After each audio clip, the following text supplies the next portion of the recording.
PMN news. Yuvasathi প্রকল্প শুরু হওয়ার পর থেকেই এই রাজ্যে কিন্তু শাসক বিরোধী তরজা একদম তুঙ্গে। রাজ্যের প্রধান বিরোধী দল অর্থাৎ বিজেপি তারা কিন্তু বলছে এটা শুধুমাত্র ভোটের চমক। বেকার শিক্ষিত ছেলেদেরকে 1500 টাকা দিয়ে কিনতে চাইছে এই রাজ্যের সরকার। যদিও এই বিষয়ে আমরা সরাসরি শাসক দলের নেতা অর্থাৎ গয়েশপুর শহরের তৃণমূল কংগ্রেসের সাধারণ সম্পাদক গোপাল শাহর সাথে আমরা সরাসরি কথা বলবো এই বিষয়টা নিয়ে তিনি কি বলছেন। বলছি দাদা, যুবসাথী প্রকল্প নিয়ে কিন্তু বিজেপি কিন্তু বিস্ফোরক প্রতিক্রিয়া দিয়েছে। তারা বলছে ভোটের চমক এবং 1500 টাকা দিয়ে এই সরকার বেকার যুবকদের কেনার চেষ্টা করছে, কি বলবেন? এগুলো হচ্ছে মানে কিছু বলার নেই ওদের, ওরা সবসময় এরকমই বলেই থাকে আর তারপরে আমাদের প্রকল্পগুলোকে নকল করে। যুবসাথী আপনারা দেখেছেন যে 15 তারিখ থেকে শুরু হওয়ার পর থেকে যেভাবে মানুষের ঢল নেমেছে। আর যুবসাথী প্রকল্প কিন্তু মমতা বন্দ্যোপাধ্যায় কাউকে বলেনি এটা দিয়ে তার সংসার চলবে।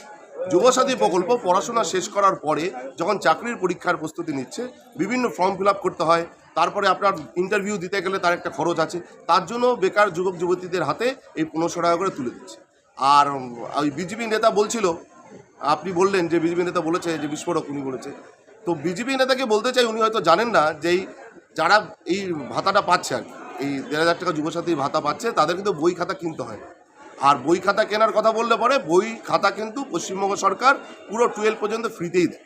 তাই ওনারা হয়তো জানেন না, তাই এই সমস্ত উল্টোপাল্টা মন্তব্য করছে। না, তারা বলছে যে এটা শুধুমাত্র ভোটের চমক, মানে 1500 টাকা দিয়ে বেকার শিক্ষিত যুবকদের কেনার প্রক্রিয়া রাজ্য সরকারের। এটা হচ্ছে মানে কিছু বলার নেই ওদেরকে, মানে ওদের বলার মতো কোনো ভাষা নেই যে কী বলবে। মমতা বন্দ্যোপাধ্যায় যা যা প্রকল্প করেছে, লক্ষ্মীর ভাণ্ডারকেও একসময় ওরা বিভিন্ন রকমের কটাক্ষ করেছে, তারপরে মমতা বন্দ্যোপাধ্যায় লক্ষ্মীর ভাণ্ডারকে নকল করে ওরা বিভিন্ন রাজ্যে ওরা প্রচার করেছে।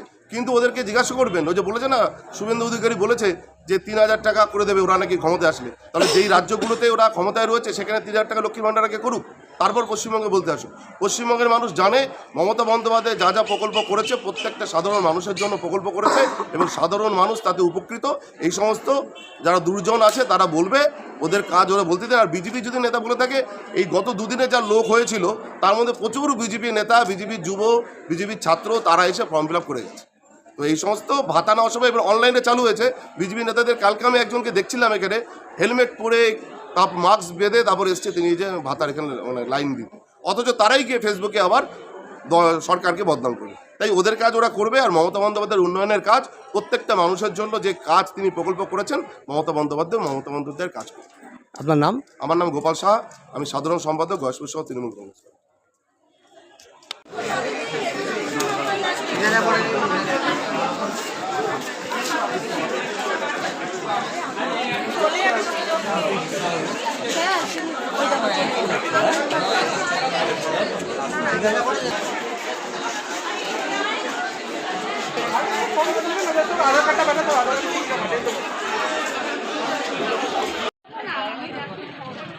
হ্যাঁ,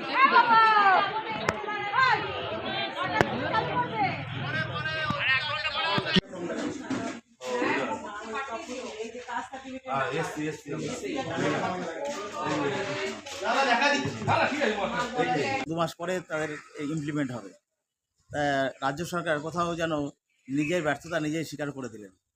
কারণ তার সরকারের আমলে কোনোভাবেই চাকরির ব্যবস্থা ছিল না, বেকার সমস্যা বেড়ে গেছিল। আর পরিযায়ী শ্রমিক তার এক নিদর্শন, যে লক্ষ লক্ষ পরিযায়ী শ্রমিক রাজ্যের বাইরে গিয়ে কাজবাজ করছে। সেই ক্ষেত্রে আজকে ভাতা দিয়ে শিক্ষার মানদণ্ডকে তিনি রাস্তায় নামিয়েছেন।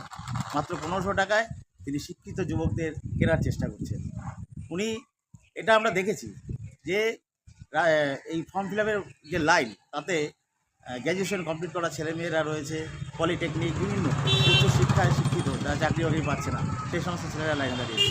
আজকে শিক্ষার মানদণ্ড যে ভঙ্গুর, শিক্ষা ব্যবস্থার যে হাল খারাপ, তা তিনি প্রমাণ করেছে।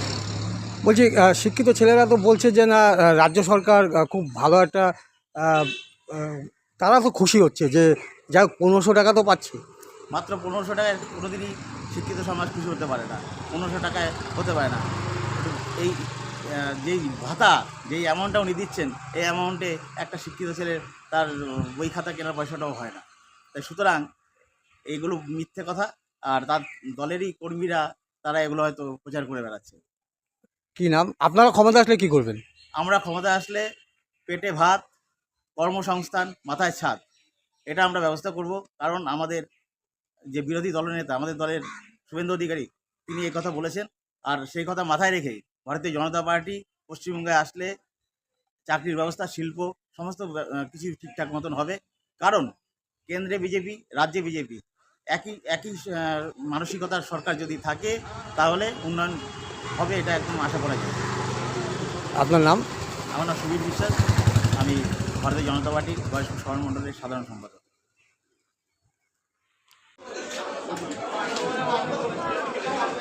বলছি এইখানে কিসের জন্য আসা হয়েছে? এখানে এসেছি মাননীয় মুখ্যমন্ত্রী মমতা ব্যানার্জির যে নতুন প্রকল্প যুবশ্রী, তার ফর্ম ফিল আপের জন্য, তার আবেদনপত্র দেওয়ার জন্য। পড়াশোনা কতটুকু করেছো?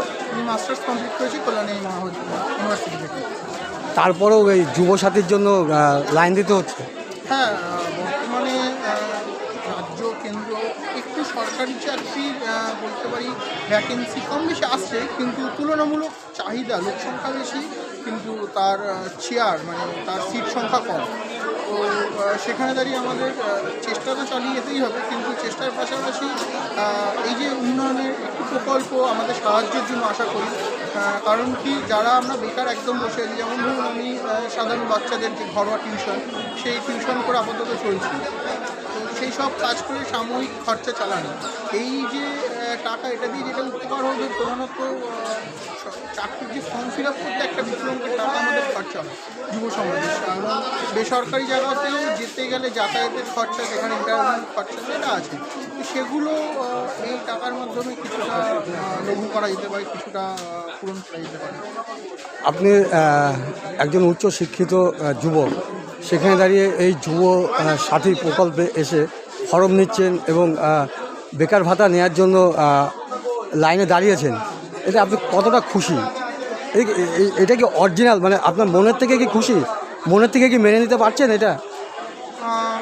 এই কথার জন্য বলতে গেলে হয় যে দেখুন, খুশির বিষয় না, এটা তো সহায়কমূলক একটা প্রকল্প আমাদের সাহায্যের জন্য। যত দিন না আমরা প্রতিষ্ঠিত হতে পারছি, একটি জব মানে চাকরি পাচ্ছি, ততদিন কিন্তু এটি দেবে। এবং পিএফইএসআই এই বিষয়গুলো যতদিন না শুরু হচ্ছে, যে কোনো কর্মক্ষেত্রে, বেসরকারি ক্ষেত্রে পিএফইএসআই, সরকারি ক্ষেত্রেও কিছু এরকম বিষয় রয়েছে। যখন আমার ক্ষেত্রে আমার সাথে একটি সংস্থা যুক্ত হবে, সরকারি বা বেসরকারি, তখন আমার প্রয়োজন হবে না এটা, এবং এটা আমার দরকার হবে না। কিন্তু এখন যেহেতু আর্থিকভাবে আমি সক্ষম নই, আর্থিকভাবে বলতে আমি এখনও স্টেবল নই, তো সেখানে দাঁড়িয়ে এটা সাহায্য ক্ষেত্রে আমি সাহায্য গ্রহণ করছি, কিন্তু খুশি বা অখুশি এটা কোনোটাই নেই। এটা সাহায্য হিসেবে আমি নিচ্ছি, আমাদের সরকার আমাদের পাশে সাহায্যের জন্য দাঁড়িয়েছে। চাকরির জন্য চেষ্টা চলছে? অবশ্যই চাকরির জন্য চেষ্টা চলছে। স্টেটের যে পরীক্ষা আমাদের এসএসসি বের করবে, আর তো তার জন্য অ্যাপ্লাই করা হয়েছে। এছাড়াও কেন্দ্রেও কিছু সিট বেরোচ্ছে। উভয়, দেখুন, এটা রাজনৈতিক বিষয় নয়, এটা কোনোভাবে রাজনৈতিক বিষয় আমরা বলতে পারি না।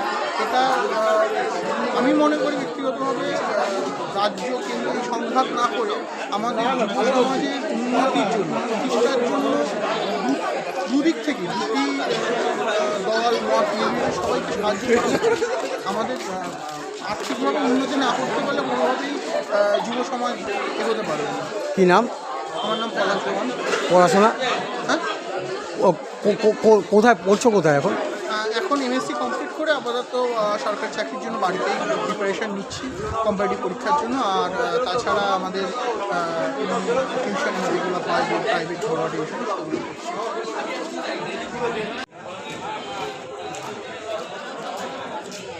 সেগুলো নদিয়ার গজপুর থেকে পিন্টু অধিকারীর রিपोर्ट, PMN बांग्ला न्यूज़। जनहित से जुड़ी खबरों के लिए PMN न्यूज़ को लाइक करें, शेयर करें और चैनल को सब्सक्राइब जरूर करें।